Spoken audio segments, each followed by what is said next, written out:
ازيكم عاملين ايه؟ يا رب تكونوا كويسين. النهارده بقى جايه لكم بوصفه سهله وبسيطه وتحليه حلو قوي كده في الساعه اللي احنا فيها دي.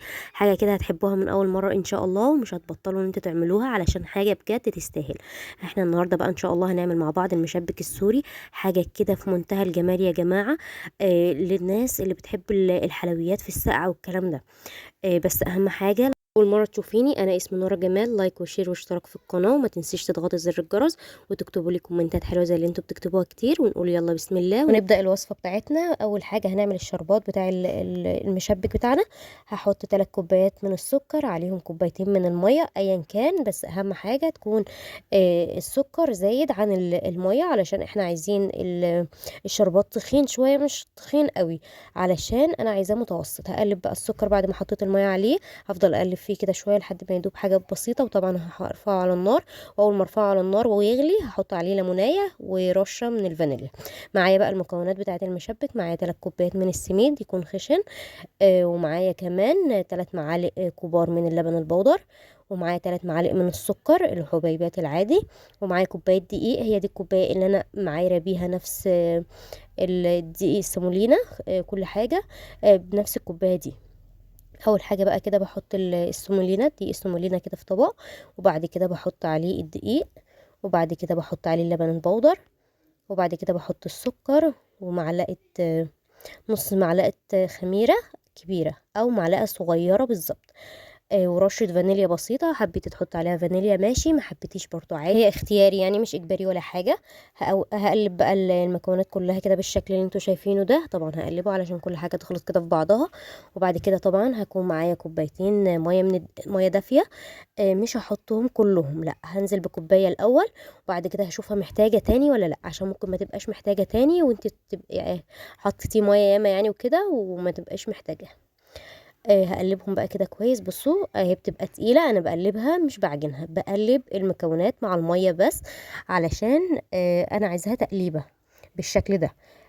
وبعد كده هحط كمان، انا خدت مني الوصفة دي بالظبط كوبايتين الا ربع من المية الدافية. انا عاملاها بمية دافية مش بمية ساقعة عادية.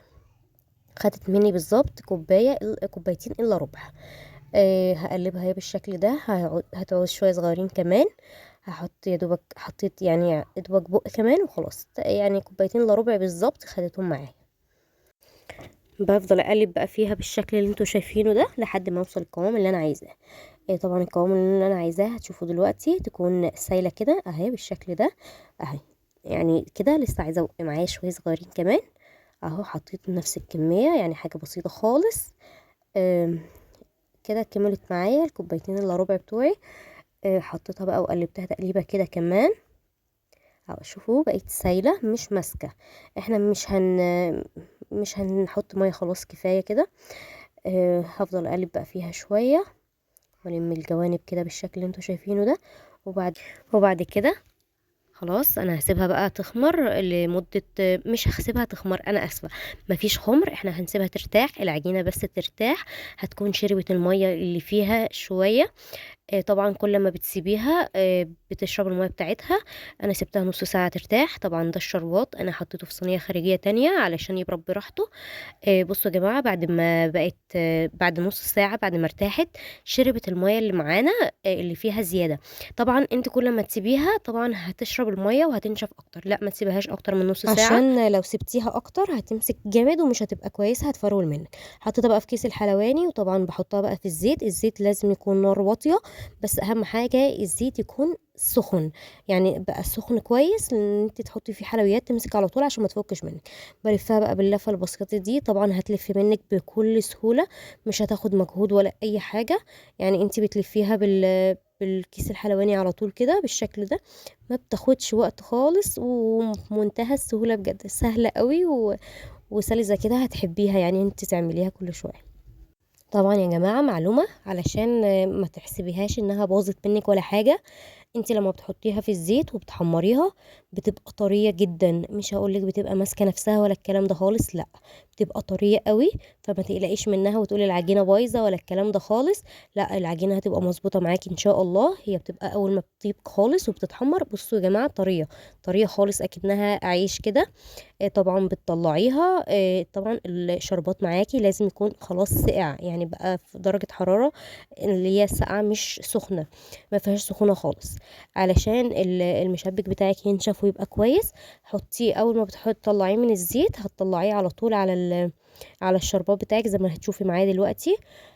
بصوا اتحمرت اهي، بقت خدت اللون الذهبي بتاعها.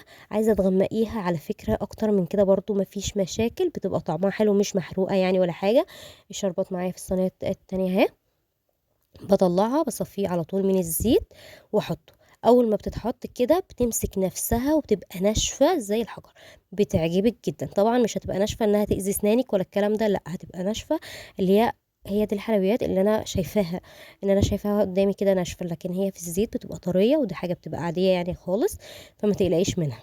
بصوا بقى جمالها وحلويتها. انا جبت واحده غامقه علشان بس اوريكم ان انا بعمل غامق وفاتح زي ما انت تحبي. عايزه تفتحيها شويه، عايزه تغمقيها شويه، برضو مظبوطه 100%. ما تخافيش يعني، هتطلع حلوه معاكي ان شاء الله.